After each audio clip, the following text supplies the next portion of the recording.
तो types of sets के बाद हम अपना नेक्स्ट टॉपिक स्टार्ट कर रहे हैं, अपना एक्सरसाइज 1.2। ठीक है, तो बहुत ही सिंपल क्वेश्चंस आपको मिलने वाले इस एक्सरसाइज में, जो कि मेनली बेस्ड होंगे आपके टाइप्स ऑफ सेट्स पे। यानी उसमें आपको पता लगाना होगा कि ये एम्प्टी सेट है कि सिंगलटन सेट है, या फिर फाइनाइट सेट होगा, या फिर इनफाइनाइट सेट होगा। इस तरह के क्वेश्चंस आपको मिलेंगे। तो मेरे ख्याल से बहुत ही सिंपल एक्सरसाइज होने वाला है। तो फर्स्ट क्वेश्चन जो है आपका दिया हुआ है कि which of the following are null sets. अब आपको पता है नल सेट्स क्या होते हैं। नल सेट्स का मतलब होता है एम्प्टी सेट। ओके, तो हमें क्या पता लगाना है कि गिवन जो 4 सेट्स दिए हुए हैं, इसमें कौन से सेट जो है वो नल हैं यानी एम्प्टी हैं। तो फर्स्ट अगर बात करें सेट की, तो पहला है set of odd natural numbers divisible by 2। यानी ऐसे ऑड नंबर्स बताओ जो 2 से डिवाइड होते हों। तो आपने पढ़ा होगा, ऑड और इवन का डिफिनेशन पढ़ा होगा। ऑड क्या होते हैं? ऐसे नंबर्स जो 2 से डिवाइड नहीं होते हैं। तो ऐसा पॉसिबल है क्या कि कोई ऐसा ऑड नंबर एग्जिस्ट करे जो 2 से डिवाइड हो जाए? तो ऐसा कोई भी ऑड नंबर एग्जिस्ट नहीं करता है। यानी जब आप इस सेट को डिस्क्रिप्टिव फॉर्म से यानी सेट बिल्डर फॉर्म से जब आप इसको रोस्टर फॉर्म में चेंज करेंगे तो हमें कितने एलिमेंट्स मिलेंगे? तो 0 एलिमेंट्स मिलेंगे। यानी ऐसा कोई ऑड नंबर नहीं होगा जो 2 से डिवाइड हो। इसलिए यह सेट क्या हो जाएगा आपका? तो नल सेट बन जाएगा। ओके, तो ये काफ़ी सिंपल है। नेक्स्ट है set of even prime numbers. यानी ऐसे प्राइम नंबर्स का सेट बनाओ जो कि इवन नंबर्स हों। तो क्या वो एम्प्टी सेट होगा? तो बिल्कुल नहीं।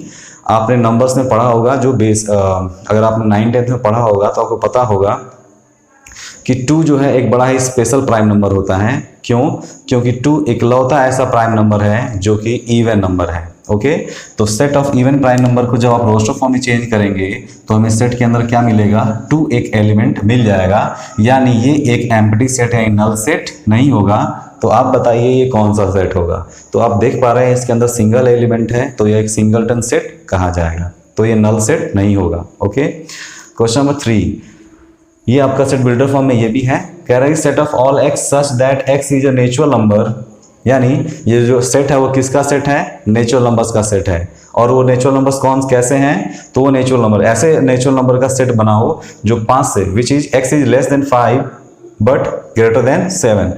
तो ऐसा नेचुरल नंबर बताओ जो 5 से छोटा हो लेकिन 7 से बड़ा हो। ऐसा कोई नेचुरल नंबर है क्या? ऐसा नेचुरल नंबर कहीं एग्जिस्ट नहीं करता है जो एक ही समय में 5 से छोटा भी हो और 7 से बड़ा भी हो। पॉसिबल ही नहीं है।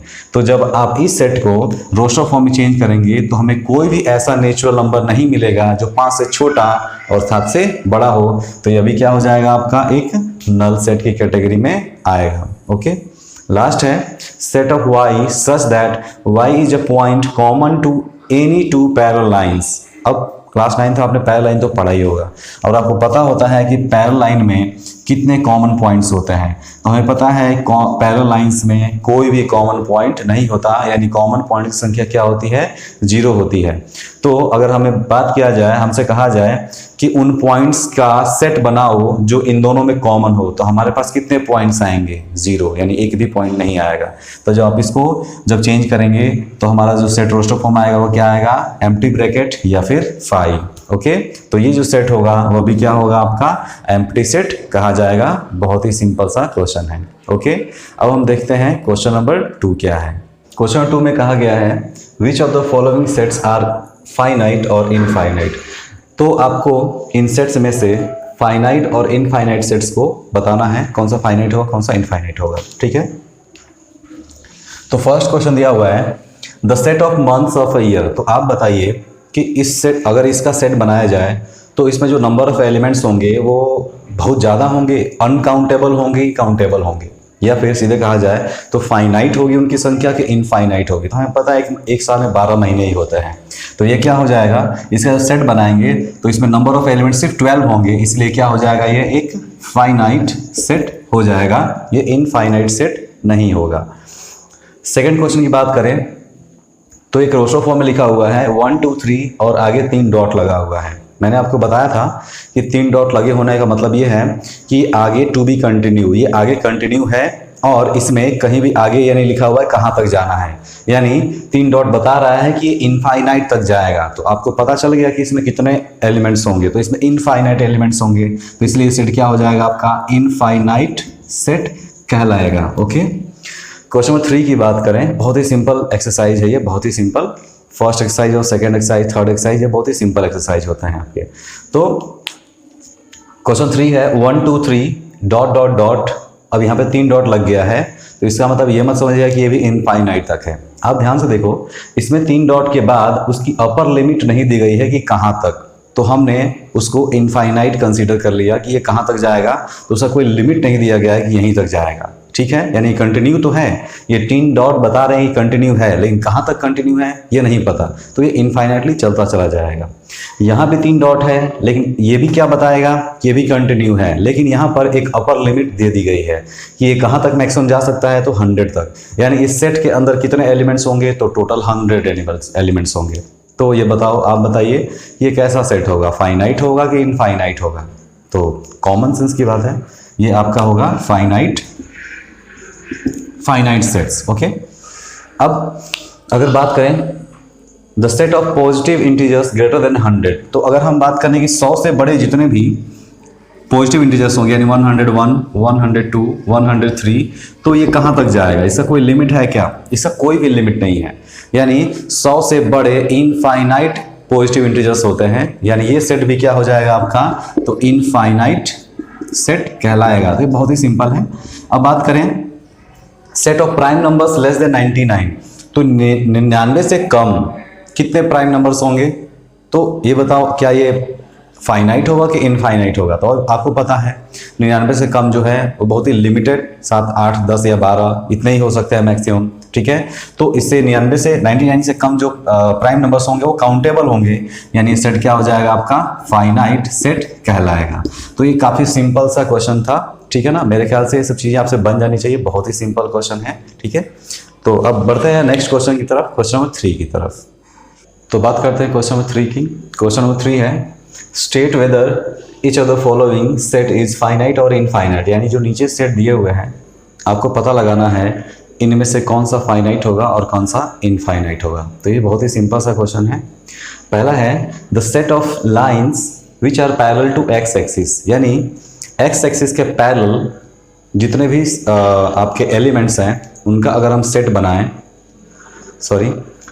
Set of lines which are parallel to x axis, पहला क्वेश्चन है the set of lines which are parallel to x axis, यानी एक्स एक्सिस के पैरेलल जितने भी लाइन्स होंगे अगर हम उनका सेट बनाएं तो उसमें कितने एलिमेंट्स होंगे। तो आपको खुद से पता कर लीजिए कि ये आपका अगर एक्स एक्सिस हो और ये वाई एक्सिस हो, तो इस एक्स एक्सिस यानी इस लाइन के पैरेलल कितनी लाइन्स खींची जा सकती हैं, इस लाइन के पैरेलल कितनी लाइन्स खींची जा सकती हैं, आप बताइए। तो आपको लग रहा होगा, आप पता कर सकते हैं आराम से कि इस ऐसे इनफाइनाइट लाइन्स हो सकती हैं जो कि एक्स एक्सिस के पैरेलल हो जाए। तो जो फर्स्ट आपका हो जाएगा वह क्या हो जाएगा, आपका इनफाइनाइट सेट। ओके, यानी set of all lines which are parallel to x axis constitute an infinite set.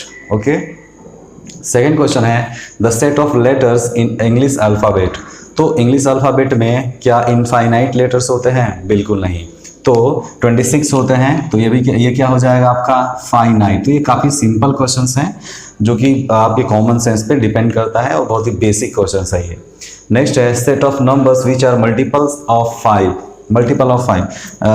5। Okay, तो ऐसे नंबर जो 5 के मल्टीपल्स हों उनका सेट बनाया जाए। तो आप बताइए 5 के कितने मल्टीपल्स होते हैं? तो 5 के इनफाइनाइट मल्टीपल्स होंगे। ओके, यानी ये जो सेट होगा ये भी क्या हो जाएगा आपका, इनफाइनाइट कहलाएगा। ओके, काफ़ी सिंपल है।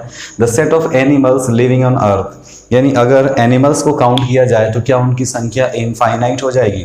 बिल्कुल नहीं, उनकी संख्या ये ज़्यादा हो सकता है कि 5 ट्रिलियन, मान लेते हैं ऐसा कि मैक्सिमम कितने होंगे, 5 ट्रिलियन, 100 ट्रिलियन, लेकिन हम उनको काउंट कर सकते हैं। ओके, तो उनकी संख्या लार्ज यानी ज़्यादा तो है लेकिन इनफाइनाइट नहीं होगी। इसीलिए set of animals living on earth, यानी अर्थ पे जो एनिमल्स होंगे उनका सेट बनाया जाएगा तो वह क्या होगा, फाइनाइट सेट की कैटेगरी में आएगा, क्योंकि उनकी संख्या बिल्कुल भी इनफाइनाइट नहीं होगी। ठीक है। The set of circles passing through the origin, यानी अगर हम बात करें एक ओरिजिन की तो इस ओरिजिन से कितने सर्कल्स पास हो सकते हैं? तो आप ध्यान से देखिए, इस ओरिजिन से इनफाइनाइट सर्कल्स पास हो सकते हैं, इनफाइनाइट सर्कल्स पास हो सकते हैं तो उनकी संख्या क्या होगी, अनलिमिटेड यानी इनफाइनाइट होगी। तो यहाँ पे ये सेट जो बनेगा वो भी क्या हो जाएगा आपका, इनफाइनाइट हो जाएगा। ओके, तो मेरे ख्याल से समझ में आया होगा आपको ये। तो ये आपका क्या है, सेंटर आपका ओरिजिन है, और ओरिजिन से कितने सर्कल्स पास होंगे, तो आप ध्यान से देखो हर डायरेक्शन में आप एक एक सर्कल बना सकते हैं, एक एक इक्वल रेडियस को लेकर के। हर डायरेक्शन में बहुत सारे सर्कल बनेंगे, और बड़े सर्कल बनेंगे, कुछ छोटे बनेंगे, बहुत सारे। तो इनफाइनाइट सर्कल्स होंगे जो ओरिजिन से पास करते हैं। तो ये था आपका क्वेश्चन नंबर 3। अब बात करते हैं क्वेश्चन नंबर 4 की। तो क्वेश्चन नंबर 4 है, बहुत ही सिंपल क्वेश्चन है ये। क्वेश्चन दिया हुआ है, in the following state whether A is equal to B और नॉट। यानी जो नीचे क्वेश्चन दिए हुए हैं इसमें ए और बी दो सेट दिए गए हैं, और आपको पता लगाना है कि ए इक्वल टू बी होगा कि नहीं होगा, यानी ये दोनों सेट्स इक्वल होंगे कि अनइक्वल सेट्स होंगे, ये आपको पता लगाना। बहुत ही सिंपल है। सेट ए की बात करें तो सेट ए के अंदर जो एलिमेंट्स हैं, सबसे पहले जान लेते हैं कि इक्वल सेट्स क्या होते हैं। तो आपको पता है इक्वल सेट्स क्या होते हैं, जिसमें एलिमेंट्स क्या हो, सेम हो। Okay, two sets having same elements are called equal sets. तो आपके जो एलिमेंट्स है वो सेम होने चाहिए। तो इसमें जो एलिमेंट्स हैं क्या है, A B C and D. और इसमें कौन कौन से एलिमेंट्स हैं, A B C and D. तो इसमें सीक्वेंस खाली बदल गया है, एलिमेंट्स क्या है, सेम है। तो ये दोनों के दोनों क्या होंगे आपके, ए इक्वल टू बी, यानी दोनों सेट्स क्या होंगे, इक्वल सेट कहलाएंगे। ओके, बात करें सेट क्वेश्चन नंबर 2 की। इस बार सेट ए में जो एलिमेंट्स हैं वो हैं 4 8 12 एंड 16। और हमारा जो सेट बी है इसमें एलिमेंट्स हैं 4 8 12 इसमें है, लेकिन 12 इसमें नहीं है। यानी इसमें एलिमेंट्स की संख्या तो बराबर है, 1 2 3 4 एलिमेंट्स, 1 2 3 4 एलिमेंट्स, दोनों में संख्या तो बराबर है, लेकिन एलिमेंट्स सेम नहीं है। इसीलिए दोनों सेट्स क्या होंगे, इक्वल नहीं होंगे, अनइक्वल होंगे। और आप लोगों को पता है कि इक्वल अनइक्वल को हम लोग कैसे रिप्रेजेंट करते हैं। तो इक्वल टू का साइन, और यहाँ पे नॉट इक्वल टू का साइन, इसको कट कर देंगे तो ये नॉट इक्वल टू का साइन हो जाएगा। ओके, तो A is not equal to B, ये काफी सिंपल है। बात करते हैं क्वेश्चन 3 की। क्वेश्चन 3 में इस बार ए के अंदर कौन कौन से एलिमेंट्स हैं, 2 4 6 8 10। और सेट बी के अंदर कौन से एलिमेंट्स हैं, वो एलिमेंट्स आपको अभी निकालना पड़ेगा, क्योंकि सेट जो है वो सेट बिल्डर फॉर्म में है। तो सेट बी को जब आप बिल्डर फॉर्म में चेंज करेंगे तो बहुत ही सिंपल है। सेट बी है क्या, set of all x such that x is positive even integers. यानी ये जो सेट बी है वो किसका सेट है, पॉजिटिव इवन इंटीजर्स का सेट है, and x is less than 10। यानी 10 से छोटे इवन इंटीजर्स का क्या है, इवन इंटीजर्स का सेट बनाना हमें। तो 10 से छोटे इवन इंटीजर्स का सेट बनाते हैं, क्या बनेगा, 2 4 6 8 10। 10 तो लेंगे नहीं हम, क्योंकि लेस देन का, ओके 10 भी ले सकते हैं, सॉरी लेस देन और इक्वल टू का साइन लगा हुआ है यहाँ पे, यानी ये क्या हो जाएगा आपका, 10 को भी हमें इंक्लूड करना पड़ेगा। ओके, तो ये जो सेट बिल्डर फॉर्म था ये सेट रोशो फॉर्म में चेंज हो गया। ओके, अब बात करते हैं कि क्या दोनों में एलिमेंट्स सेम हैं, तो बिल्कुल सेम है, 2 4 6 8 10। और इसमें क्या है, 2 4 6 8 10। यानी इस कंडीशन में भी ये इक्वल टू बी होगा, यानी ए और बी क्या होंगे, इक्वल सेट्स होंगे। ओके, तो ये बहुत ही सिंपल है। बात करते हैं सेट ए की। नेक्स्ट क्वेश्चन में सेट ए में क्या दिया हुआ है, set of all x such that x is multiple of 10। तो पहले हम इसको रोशो फॉर्म में चेंज कर लेते हैं। तो ए की जो वैल्यू, ए जो होगा सेट आपका वो क्या होगा, 10 20 30 40 50 एंड सो ऑन। ये हो गया आपका सेट ए। और ये जो सेट बी है पहले से ही रोस्टर फॉर्म में चेंज हो गया है। तो आप देख पा रहे हैं क्या इसमें सेम एलिमेंट्स हैं, तो ध्यान से देखो, इसमें 10 है, इसमें 15 है, लेकिन इसमें 15 नहीं है। यानी दोनों के दोनों क्या होंगे आपके, इक्वल सेट नहीं होंगे बल्कि अनइक्वल सेट होंगे, क्योंकि दोनों में एलिमेंट्स क्या है, सेम नहीं है। ओके, तो ये था आपका क्वेश्चन नंबर 4। अब बात कर लेते हैं क्वेश्चन नंबर 5 की। बात करते हैं क्वेश्चन नंबर 5 की। बहुत ही सिंपल क्वेश्चन है ये भी। क्वेश्चन है कि are the following pair of sets equal. ये जो नीचे पेयर दिए हुए हैं सेट ए और सेट बी, ये जो पेयर है, क्या ये दोनों पेयर क्या इक्वल सेट को रिप्रेजेंट करते हैं। तो पहले हमें क्या करना होगा, इस सेट बिल्डर फॉर्म को पहले रोशो फॉर्म में चेंज करना होगा, फिर देखेंगे कि क्या दोनों में सेम एलिमेंट हैं। अगर होंगे तो yes they represent equal sets. वैसे ही सेट क्वेश्चन 2 है, इसमें भी दो आपके सेट दिए हुए हैं, इनको भी हमें क्या करना होगा, रोशो फॉर्म में चेंज करना होगा। तो सिर्फ 2 ही क्वेश्चन है, तो इसको जल्दी में हम लोग खत्म करते हैं। तो सेट ए, क्वेश्चन नंबर 1 की बात करें तो सेट ए तो ठीक ठाक है, इसमें कोई दिक्कत नहीं है। हम बात करते हैं सेट बी की। सेट बी क्या है, set of all x such that x is a solution of this equation. तो पहले हमें क्या करना होगा, इस इक्वेशन का सॉल्यूशन फाइंड करना होगा। तो यहाँ से सॉल्व करते हैं इसको, x square plus 5x plus 6 equal to 0। तो ये आपने पढ़ा होगा, तो मैं जल्दी से इसको सॉल्व कर देता हूँ। इस 5 को हमने अगर 2x और 3x में ब्रेक कर दें तो प्लस 6 इक्वल टू 0 ऐसा हो जाएगा। हम यहाँ से अगर x कॉमन ले लें तो x प्लस 2 बचेगा, अगर इन दोनों में से 3 कॉमन ले लिया जाए तो x प्लस 2 बचेगा equal to 0। Again x plus 2 और यहाँ पे क्या हो जाएगा x प्लस 3 इक्वल टू 0। अब यहाँ पे x plus 2 equal to 0 and x plus 3 equal to 0, तो x की वैल्यू मिलेगी आपको -2 एंड x की वैल्यू मिलेगी -3। तो अगर हम सेट b को रोस्टर फॉर्म में चेंज करें तो हमें मिलेगा -2 एंड -3। अब आप ध्यान से देखो सेट a को और सेट b को, ये आपका सेट b है और ये आपका सेट A है। क्या दोनों में सेम एलिमेंट्स हैं? उसमें 2 3 है और इसमें -2 एंड -3 है, तो इसका मतलब A एंड B बराबर इक्वल सेट्स नहीं होंगे। ओके, तो बहुत ही सिंपल है। क्वेश्चन नंबर 2 की बात करें तो हम इसको पहले सेट रोस्टर फॉर्म में चेंज कर देते हैं। तो कह रहा है कि set of all x such that x is a letter in the word this, यानी इसमें इस वर्ड में जितने भी लेटर्स हैं उनका अगर हम सेट बनाएं, ठीक है, तो क्या बनेगा? सेट ए की जो ए जो मिलेगा वो क्या मिलेगा? f मिलेगा, एक सिंगल एलिमेंट। o लिखेंगे, फिर l लिखेंगे, फिर l है तो 2 l तो लिखेंगे नहीं आप, फिर o है, o फिर से आपने लिख दिया हुआ है तो o को दोबारा नहीं लिखना आपको, और w, ये आपका सेट रोस्टर फॉर्म में चेंज हो गया। ये बिल्कुल ऐसे ही सेट b की बात करें हम तो सेट b क्या है? y set of y such that y is a letter of the word this, यानी इस वर्ड के जितने भी लेटर्स हैं उनका सेट बनाओ। तो क्या बनेगा आपका? w बनेगा, o बनेगा, f बनेगा और l बनेगा।